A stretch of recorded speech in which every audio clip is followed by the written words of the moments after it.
EVS बनाम hybrid, किसका carbon उत्सर्जन ज्यादा है? आज हम बात करेंगे एक बहुत ही मजेदार और जरूरी टॉपिक की। टोयोटा का कहना है कि 9 मिलियन इलेक्ट्रिक गाड़ियां उतनी ही प्रदूषण फैलाती हैं जितनी 27 मिलियन हाइब्रिड गाड़ियां। टोयोटा के चेयरमैन अकियो टोयोडा का मानना है कि सिर्फ इलेक्ट्रिक गाड़ियों पर जोर देना सही नहीं है। तो आइए इसे आसान शब्दों में समझते हैं, ताकि टेक्नोलॉजी से अनजान लोग भी इस वीडियो को एंजॉय कर सकें। सबसे पहले ये समझते हैं कि बात क्या है। टोयोटा के चेयरमैन एकियो टोयोडा कहते हैं कि इलेक्ट्रिक गाड़ियों यानी ईवी पर पूरी तरह जाना अभी ठीक नहीं। वो मानते हैं कि अगर हम जल्दबाजी में पेट्रोल डीजल गाड़ियों को बंद कर देंगे तो ऑटोमोबाइल इंडस्ट्री में लाखों नौकरियां खतरे में पड़ सकती है। साथ ही उनका कहना है कि ईवी बनाना और उनकी बैटरी तैयार करना इतना प्रदूषण फैलाता है कि वो हाइब्रिड गाड़ियों से ज्यादा नुकसानदायक हो सकता है। टोयोटा बताते हैं कि टोयोटा ने 1997 से अब तक 27 मिलियन हाइब्रिड गाड़ियां बेची हैं। इन गाड़ियों ने उतना ही कार्बन उत्सर्जन किया जितना 9 मिलियन ईवी करते। आसान शब्दों में वो कहते हैं कि एक ईवी 3 हाइब्रिड गाड़ियों जितना प्रदूषण फैलाती है, खासकर जब बैटरी और गाड़ी बनाने की बात आती है। लेकिन ये भी सच है कि लंबे समय में ईवी कम प्रदूषण करती हैं, क्योंकि ये बिजली से चलती है, न कि पेट्रोल डीजल से। हालांकि टोयोडा का कहना है कि अगर जापान में 9 मिलियन ईवी बनाई जाती तो प्रदूषण और बढ़ता, क्योंकि जापान में बिजली ज्यादातर थर्मल पावर प्लांट से आती है जो कोयले या गैस पर चलते हैं, यानी बिजली बनाने में ही प्रदूषण हो जाता है। क्या टोयोटा गलत रास्ते पर है?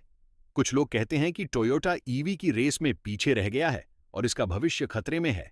लेकिन सच ये है कि टोयोटा पिछले 5 साल से दुनिया की सबसे बड़ी ऑटोमोबाइल कंपनी है। भले ही उनकी ईवी उतनी एडवांस ना हो, लेकिन उनकी हाइब्रिड गाड़ियां और पेट्रोल डीजल गाड़ियां खूब बिकती हैं। मिसाल के तौर पर उनकी छोटी गाड़ी आएगो एक्स को अब हाइब्रिड बनाया गया है, जिसका कार्बन फुटप्रिंट बाजार में सबसे कम है।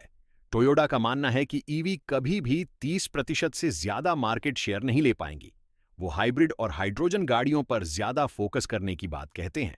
टोयोटा की हाइड्रोजन गाड़ी मिराई भले ही कमर्शियल फेल रही, लेकिन कंपनी अब भी हाइड्रोजन पर काम कर रही है और बीएमडब्ल्यू के साथ मिलकर 2028 में नई हाइड्रोजन गाड़ी लॉन्च करेगी।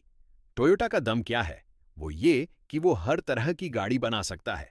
हाइब्रिड में सुधार कर रहा है, साथ ही अपनी ईवी लाइनअप को भी बढ़ा रहा है।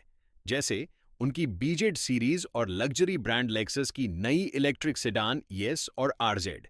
2027 तक अमेरिका में 2 और ईवी लॉन्च होने वाली हैं। लेकिन टोयोटा सिर्फ प्रैक्टिकल गाड़ियां ही नहीं बनाता। उनके सीईओ कोजी सातो कहते हैं, गाड़ी तब तक गाड़ी नहीं जब तक उसमें ड्राइविंग का मजा ना हो। इसीलिए टोयोटा नई सुप्रा, सेलिका और शायद इमारटू जैसी मजेदार गाड़ियां भी ला रहा है। भारत में इसका क्या मतलब है? भारत में इलेक्ट्रिक गाड़ियों का क्रेज बढ़ रहा है, लेकिन चार्जिंग स्टेशन और बिजली की उपलब्धता अभी भी चुनौती है। टोयोटा की हाइब्रिड गाड़ियां जैसे कि कैमरी या हाई राइडर उन लोगों के लिए अच्छा ऑप्शन हो सकती है जो ईवी की कीमत और चार्जिंग की चिंता से बचना चाहते हैं। तो दोस्तों, टोयोटा का तरीका आपको कैसा लगा?